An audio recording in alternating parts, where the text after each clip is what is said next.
توی این پلیلیست و این سری ویدیوها میخوایم بریم سراغ یه کار جذاب. میخوایم یه پروژه فول استک شروع بکنیم و ببینیم که با وایب کدینگ چقدر میتونیم ببریمش جلو.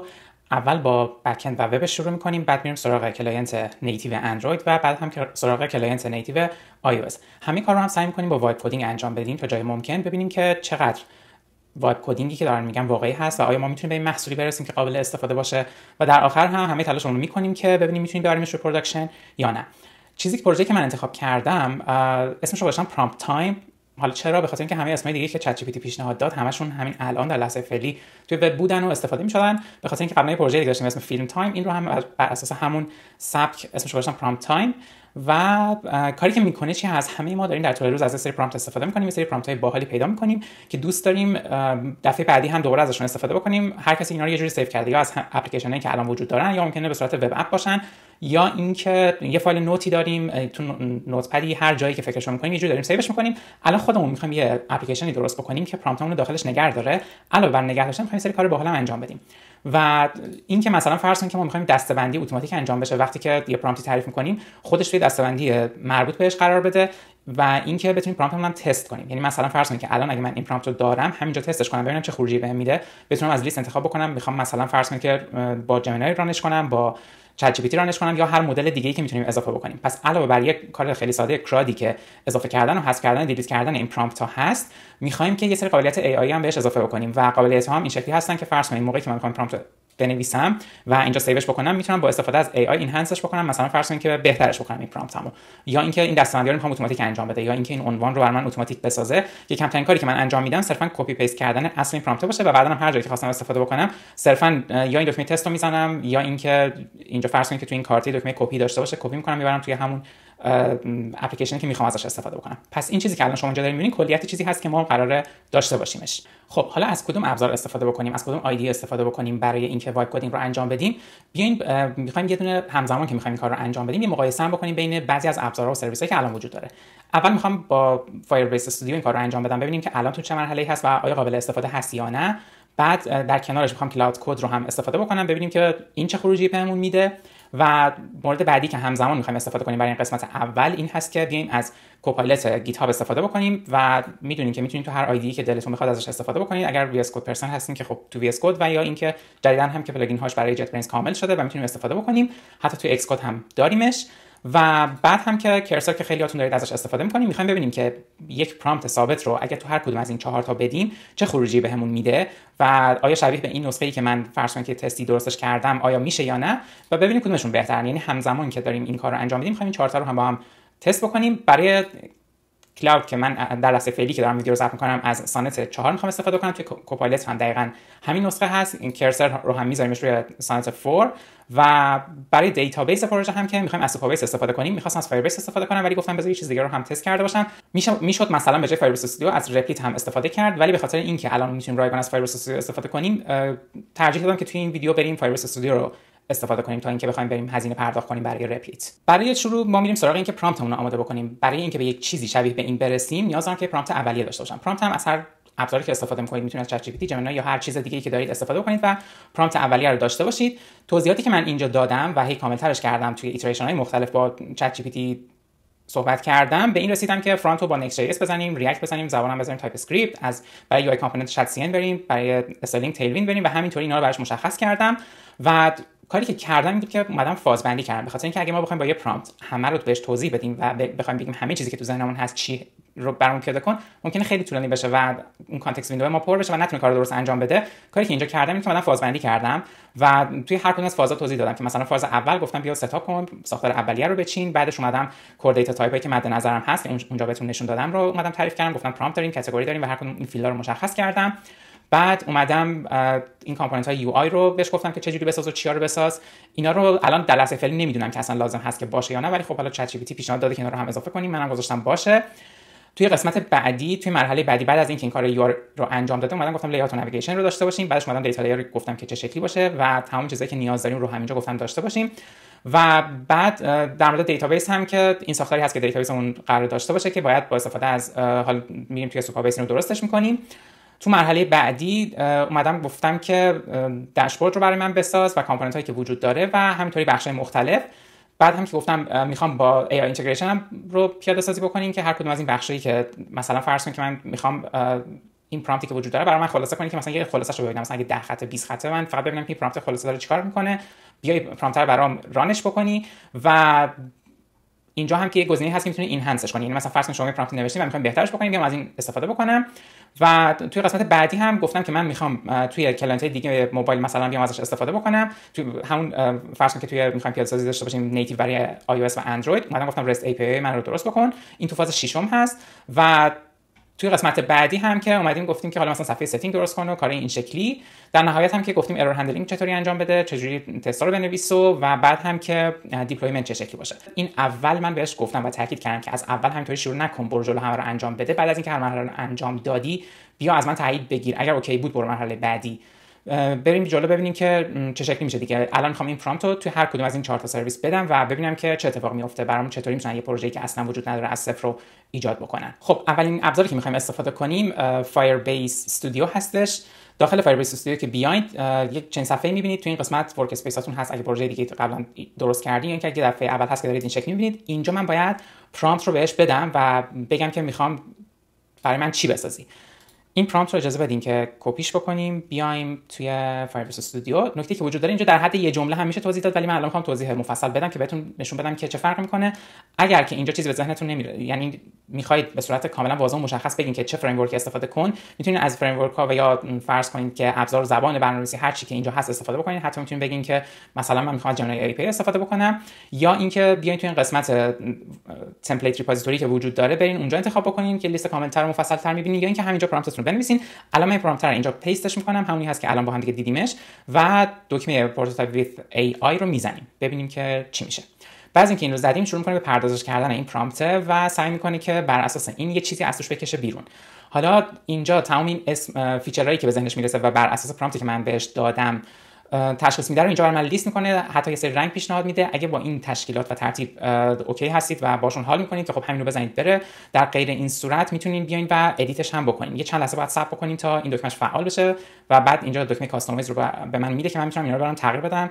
با اینکه من اونجا اسم گذاشته بودم که گفته بودم مثلا اپلیکیشن میخواد پرامپت تایم باشه، در لحظه فعلی یه اسم رندومی خودش داره پیشنهاد میده و اینجا هم شما میتونید بیاید کاستومایز کنید، تغییرش بدید، این رنگا رو بیاید عوض بکنید، اکسنت کالر چی باشه، پرایمری کالر چی باشه. فرض کنید که الان من نمیخوام هیچ کدوم از اینا رو تغییر بدم و بریم همینجوری ادامهش بدین، اسمش رو بیاین تغییر بدیم، بذاریمش پرامپت تایم و بقیه رو هم من دست نمیزنم. الان فرض می‌کنیم که من وقت گذاشتم همه رو خوندم، به خاطر اینکه این ویدیو خیلی طولانی میشه من نمیخوام نت خشخاش بذارم و تک تک اینا رو بخونم ببینم آیا اون چیزی که من میخوام هست یا نیست. نکته‌ای که وجود داره در لحظه فعلی در مورد فایربیس استودیو این هست که سعی می‌کنه با ابزارهایی که مربوط به خود گوگل و فایربیس هست بیاد استفاده بکنه و پیاده سازی بکنه. مثلا ما به صورت واضح و مشخص گفتیم که می‌خوایم از سوپابیس استفاده کنیم، ولی اینجا اصلا شما هیچ چیزی نمی‌بینید در مورد اینکه سوپابیس باشه. حالا میریم جلوتر ببینیم که اصلا چطوری پیاده سازی می‌کنه. الان این امکانات درباره فایربیس استودیو تو لحظه فعلی هست که من دارم ویدیو ضبط می‌کنم، بعدا ممکنه خیلی بهتر بشه و تغییر بکنه. خب پروتوتایپ دیس اپ رو میزنم و این شروع می‌کنه این کار رو انجام دادن. الان ما نمی‌خوایم بشینیم تا این کلش رو انجام بده، چون ممکنه 10 دقیقه رو طول بکشه. من نمی‌خوام وقت ویدیو رو این شکلی بگیرم. ما در لحظه فعلی میریم سراغ ابزار بعدی. ابزار بعدی که می‌خوایم استفاده بکنیم کلاود کد هست. بریم ببینیم که چه شکلی کار می‌کنه. من داخل این فولدری که هستم اینجا اومدم یه فولدر ساختم. میخوام داخل این شما قبلش باید CLI کلاود کد رو نصب کرده باشین.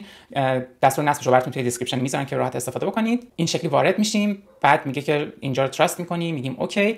خب توی وقتی که واردش شدیم یه سری کامند هست بر اساس اینکه شما می‌خواید چه کاری انجام بدین، میایم و براش توضیح میدین که از این کامند مربوط به کاری که می‌خواید انجام بدین استفاده می‌کنین. خب حالا اینجا اون پرامپتی که کپی کرده بودم رو پیستش می‌کنم، به خاطر اینکه متن طولانی هست اینجا نشونم نمیده و شروع می‌کنه به پردازش کردن و اینکه ببینه چطوری می‌خواد این کار رو انجام بده. اینجا تعداد زمانی که داره میبره، توکنایی که داره مصرف می‌کنه، همه رو اینجا به من نشون میده. ببینید فازهای مختلف رو شناخت. حالا ببینیم که کار رو چجوری پیش میبره. تو هر مرحله وقتی که میخواد یک کاری رو انجام بده که حالا فرض کنید که میخواد سیستم شما فایلی بنویسه، یک کار مخصوصی رو انجام بده، اینجا ازتون میپرسه اگه فرض کنید که مطمئن هستین که این کاری که میخواد انجام بده کار اوکی هست، خب بهش دسترسی بدین که همیشه توی این سشن انجام بده، یا اینکه دونه دونه هر بار باید بهش بگین. به خاطر اینکه من نمیخوام که این هی اینتراپت کنه منو، صرفا بهش اجازه میدم که بیاد توی این سری همه رو انجام بده و این شروع میکنه این کار رو انجام دادن و رفتن جلو. توی بک‌گراند میبره کار رو جلو، چون که دفعه اول هست این رو هم که داره این کار رو انجام میده، همه رو از من میپرسه، یکی یکی باید به این سوالا جواب بدیم. اینجا که میگیم yes باشه، این یکی هم میگیم که همین یکی رو استفاده بکنه و اینجا هم که دوباره میگیم yes. خب اینا هم که نمیخوام این کار رو انجام بده. خب به خاطر اینکه باز دوباره این مرحله هم خیلی طول میکشه، ما میریم توی ابزار بعدی ببینیم که چطوری میخوایم توی ابزار بعدی این کار رو انجام بدیم. خب ابزار بعدی که میخوام برم سراغش کرسر هست. کرسر رو هم که احتمالاً همتون میشناسید، میدونید که یکی از آیدی های معروفی هست که استفاده میشه این روزها. کسایی که میخوان از AI ایجنت ها استفاده بکنن، برای کدنویسی دستور AI درست حسابی میخوان، داخل کرسر من به خاطر اینکه می‌خواستم ویدیو رو ضبط کنم رفتم اکانت پرو گرفتم که دیگه همه چیز در بهترین حالتش باشه. اینجا به جای اینکه من بذارمش روی حالت، اینجا که می‌ذارم روی حالت ایجنت مود و اینجا هم به جای اینکه حالت اتو بذارم خودم گذاشتم روی کلاد فور سانت، به خاطر اینکه می‌خوایم تو همه ابزاری که داریم استفاده می‌کنیم از یه مدل استفاده کنیم، ببینیم خروجی‌هاشون توی آیدی‌های مختلف و ابزارهای مختلف چه شکلی هستش. اینجا هم کاری که می‌خوام انجام بدم اینه که همین پرامپتی که داشتم رو داخلش قرار میدم و میزنم بره. شاید این الان کار بهینه‌ای نباشه، ولی به خاطر اینکه ما می‌خوایم فعلا یه مقایسه ساده انجام بدیم داریم از این روش استفاده می‌کنیم. می‌خوایم ببینیم فرض کنید یه پروژه خیلی کوچیک رو چطوری می‌تونیم شروع بکنیم، ولی بهترین راهش این هست که شما برید توی کرسر کلی تعریف بکنید، پرامپت کوچیک و یکی یکی شروع کنید این کار رو انجام دادن. صرفا الان به خاطر این مقایسه کلی که هست داریم این روش رو استفاده می‌کنیم و چیزی نیست که من همیشه پیشنهاد بدم یا خودم کاری باشه که همیشه انجام میدم. صرفا به خاطر مقایسه و این دمو هست داریم این روش رو می‌بریمش جلو. خب این رو هم می‌بریم جلو و توی آخرین موردی که داشتیم اینجا چی بود؟ کرسر رو هم رفتیم. آخرین مورد هم که کوپایلت هست. کوپایلت رو من میخوام داخل خود همین پروژه‌ای که هستم بیام و ازش استفاده بکنم. میدونین که اینجا کوپایلت این بالا، باز برین اینجا حواستون باشه که حتما بزنید رو حالت ایجنت مود و من این پرامپتی که اینجا هست رو فعلا میبندم که باهاش کاری نداشته باشیم و پرامپتم رو دقیقاً اینجا قرار میدم. ببین این فولدر خالی هست، یعنی الان ما هیچ چیزی داخلش نداریم و صرفا داریم یک پروژه جدید رو شروع میکنیم. این رو براش میفرستم و ببینم که خروجی کار چه شکلی میشه. خب الان همزمان پس ما 4 تا ران کردیم، بریم ببینیم که به ترتیب خروجی‌ها چه شکلی هست و هر کدومشون چطوری کار رو انجام میدن. داخل کوپایلت وقتی داخل وی اس کد هستیم، تو اولین مرحله بعد از اینکه بررسی کرد پرامپت من رو شروع می‌کنه یکی یکی رفتن جلوتر و پروژه رو ساختن. اینجا هم دقیقاً مثل کلاود کد که داشت از من میپرسید که مراحل دستوراتی که برای نصب نیاز هست برای این هر کدوم از این پکیج ها و کامپوننت ها، اینجا هم دقیقاً به همون شکلی هست. اینجا شما شروع می‌کنین و بهش اجازه رو میدین تا بره جلو. تا این داره این کار رو انجام میده بیاین شروع بکنیم ببینیم که فایربس استودیو چیکار کرده و پس میریم سراغ فایربس استودیو. ببین این کنار بر اساس اون تم رنگ های اون اولیه‌ای که داشتیم و این بالا داره نشون میده، یه یو آی فعلا برای من ساخته، یه سری تگ گذاشته و یه سری چیزا این شکلی. الان توی این مرحله از من یه دونه ای پی آی کی میخواد، به خاطر ای پی آی کالایی که میخواد به جمینای بزنه. من این ای پی آی کی رو بهش میدم. حالا وقتی که این کار رو انجام داد، اینجا من میتونم بیام تستش بکنم و ببینم که چطور کار میکنه. تو این صفحه الان فعلا هیچ پرامپتی ندارم، فیوریتس هم که باید قاعدتا خالی باشه. یه جایی من نیاز دارم که یه دونه دکمه پرامپت جدیدی داشته باشم. توی این قسمت پایین الان همونطور که میبینید یه ذره یو آیش مشکل داره، نمیدونم این چرا رفته این زیر. اجازه بدین ببینیم میشه اینو کوچیک‌ترش کرد. الان میبینید که این کارت رفته این زیر. حالا بذاریم یه دونه پرامپت جدید درست بکنیم. اینجا بذاریمش نیو پرامپت. اینجا هم یه فرض کنید که پرامپت خیلی ساده دارم، دسته‌بندیش هم خودش یه سری درست کرده، تگم نمیخوام بزنم. اینو سیوش میکنم. الان اصلا نمیدونم که کجا رفتش. فکر کنم رفته این زیر. الان نمیتونم ببینم که چه شکلی هست. حالا این کلیت چیزی که الان آماده کردم، من میتونم تو ایتریشن های مختلفی برم جلو و هی ایراداتش رو بهش بگم و اینجا حلش بکنم. مثلا اینجا میتونم بگم که این کارت های پرامپت ها رفتن زیر ساید بار و اینو برای من فیکسش بکن. اینجا هم خودش یه دونه ایشو داره در لحظه فعلی. بزنین اول این ایشو رو فیکس بکنیم ببینیم که چی میشه، بعد میریم سراغ این که بخوایم بقیه‌اش رو درست بکنیم. تا این داره این کار رو انجام میده، من اون ایراده هم اینجا مینویسم ببینم که میتونه درستش بکنه یا نه. اجازه بدین که تا داره این کار رو انجام میده و سعی می‌کنه اینا رو درست بکنه ببینیم که دیگه برای ما چه کاری انجام داده. اینجا گزینه تست داره، کپی داره، اینهانس داره. مثلا فرض کنیم که بیاین ببینیم اینو اگه ما تستش بکنیم چی میشه. اینجا فرض کنیم که این پرامپت هست، من اگه تستش بکنم احتمالاً همینجا بهم یه خروجی بده و این خودش رفته پیاده کرده. اون بخش ای آیش که با یه LLM صحبت بکنه و کاری که ما می‌خوایم رو انجام بدم، این الان کامل برای ما پیاده کرده. اینهانس کردنش اینجا رو نگاه کنید. این کدوم یکی از پرامپت هست؟ این همین پرامپت ساده‌ای هست که من نوشته بودم. اگه بخوایم اینهانسش بکنیم ببینیم که چی کار میکنه. فرض کنیم من خیلی ساده نوشتم، ببینیم که چطوری میخواد بهترش بکنه. ببین مثلا فرض کن این شکلیش کرده، یه ذره کامل‌تر گفته که تمرکز تو بذار روی فلان موردها تا مثلا 150 تا کلمه باشه و اینجا میدونه پلیس هولدر گذاشته که من تکستمو بذارم. پس این فیچر اینهانس شدهش هم داره کار میکنه. اینو اگه سیوش بکنم اینجا ببینین که آپدیت شد. این همچنان داره تلاش میکنه که این مشکل رو برطرف بکنه که اینا رفتن این زیر قایم شدن. سرچ رو برای من پیاده کرده. این دسته‌بندی ها هم که تگ ها هم که دارن کار میکنن، دسته‌بندی ها هم که دارن کار میکنن، صرفا داره تلاش میکنه که این مشکل سایت بر رو حل بکنه که الان تونست حلش بکنه. پس تقریبا اون چیزی که تو ذهن من بود تو مرحله اولی اتفاق افتاده.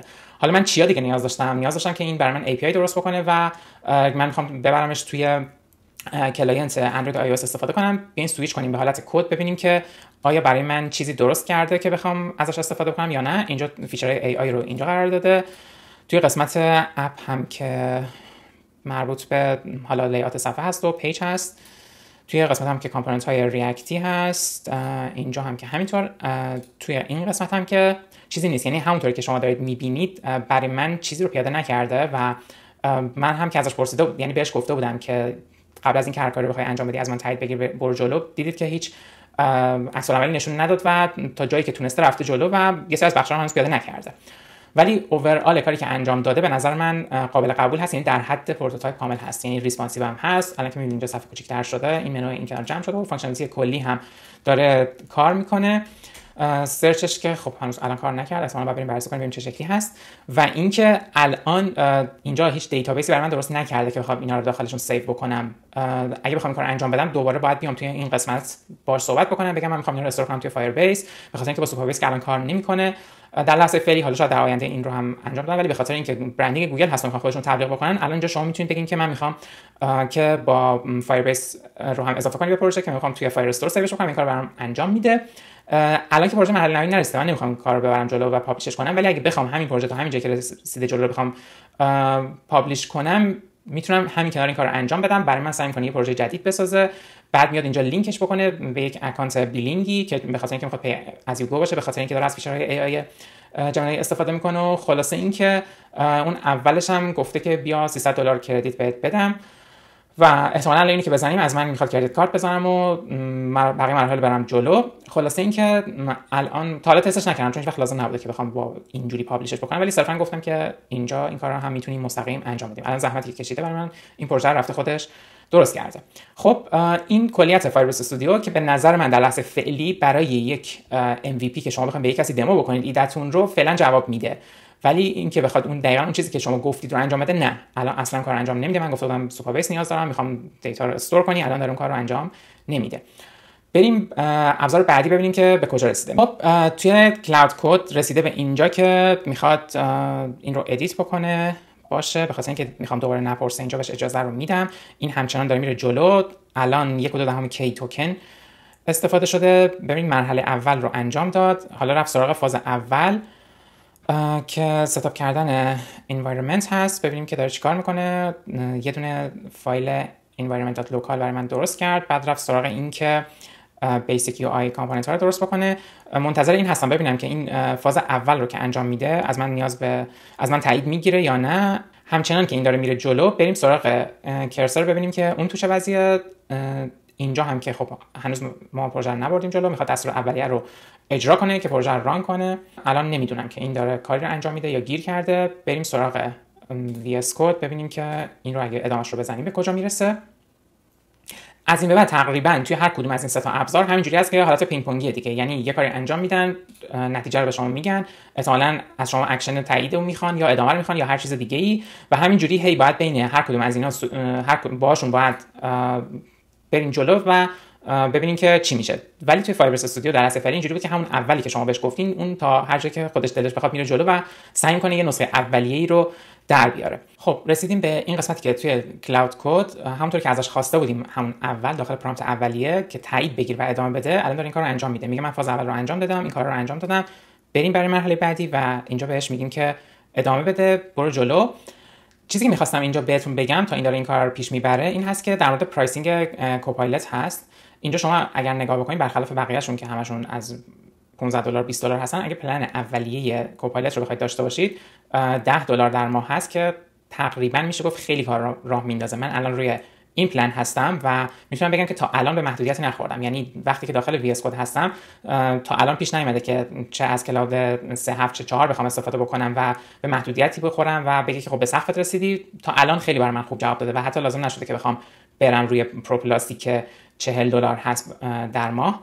خلاصه اینکه این رو هم حالا در نظر بگیرید دیگه. میتونید یه مدتی حداقل این هم میتونید 1 ماه تستش بکنید. اگر که دیدید که به دردتون میخوره میتونید ازش استفاده بکنید. پرایسینگ کرسر رو هم که در موردش صحبت کردیم، توی این حالت که $20 هست، اینم که حالت سالانش میشه. و کلاود کد هم که گفتم الان فعلا در لحظه فعلی پلن پی از یو هستیم.